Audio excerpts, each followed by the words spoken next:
first time I'm actually doing an interview with you. Yes. Yes, and thank you. But you're part of Pulang Araw. Congratulations. Thank you very much. I know you're working with David Licauco, Alden Richards, Barbie, Sanya, Yes. Dennis Chilio. They're all there.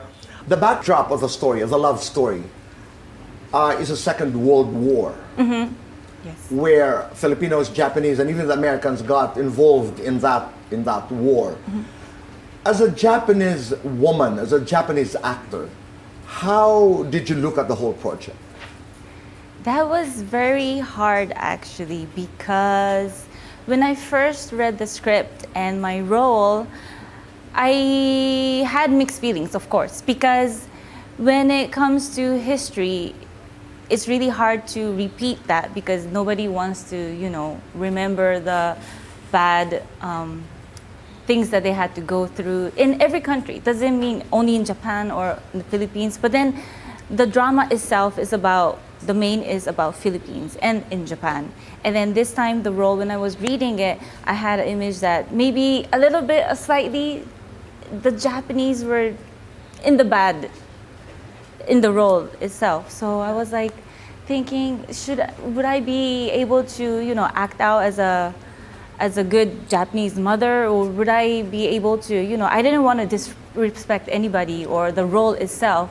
So I had studied some of the history back then, and then how everything was like, going on back in the days. And Right. yes. Paano ka napunta dito sa Pilipinas? How did you find your way to the Philippines? Back then, this is my 10th year here in the Philippines. Wow. So maybe 2014, end of 2014, I had friends visiting Japan, and then they were asking me, oh, why don't Filipino you... friends, Japanese friends? Filipino friends. Visiting Japan? Yes. All right. And they were saying, why don't you visit the Philippines? Have you been here? I've been to Cebu only one time, and Manila haven't been here. And they were like, oh, you're famous. And I was like, really? I haven't been to the Philippines and I'm famous? And they were just give it a go. Just come for like visiting, go to the beach and see how you like the culture and the people. And so I did following year, and I loved it. The hospitality here is great, the food is good, and the weather is nice. At 19, you were introduced Yes. to adult movies. Yes. What is the story? How'd you get there? So by that time, I was already working at like bars and lounges in Japan. As performer? Performer, yes, I was a performer. And I had my... Which meant dancing and singing? No, as in owning like in lounges, bars. Are you owned? Part owned. Part, okay. Yes. And All then right. I was doing like part-time jobs. And the people I met there, like especially the girls who worked there, they were already in the business. So they were like, talking about it, and they were like saying, oh, did you know that you could go like foreign countries for a magazine shoot when you get famous? You could go on TV.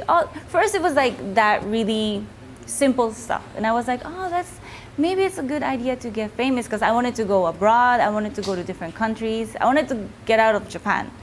And then... Why? Because I wanted to explore. I wanted to experience different stuff. It's your nature. Yeah, I just wanted to go to places that I haven't been there. And then as the time passes, I hear so many good stories.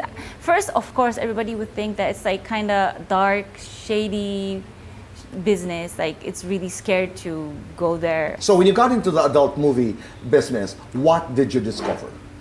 Because you said it was, you had this impression that it was dark, it was dangerous. So you finally started to do movies. What did you discover? That it wasn't as dark as I thought, and the people there are very nice. And the girls who work there, of course, it depends on them why they were in that industry, but it's not because they all wanted money or they just like, they had no dreams or anything. People actually really had a dream, and they really was using that industry for their step up, and they really had their own mind, and they knew what they were doing. So it was like something very new and different, but in a good way. Why did you quit? Because I wanted to quit the industry while they still know about me, or when they're still talking about me. Because how am I supposed to prove anything if I'm not famous anymore?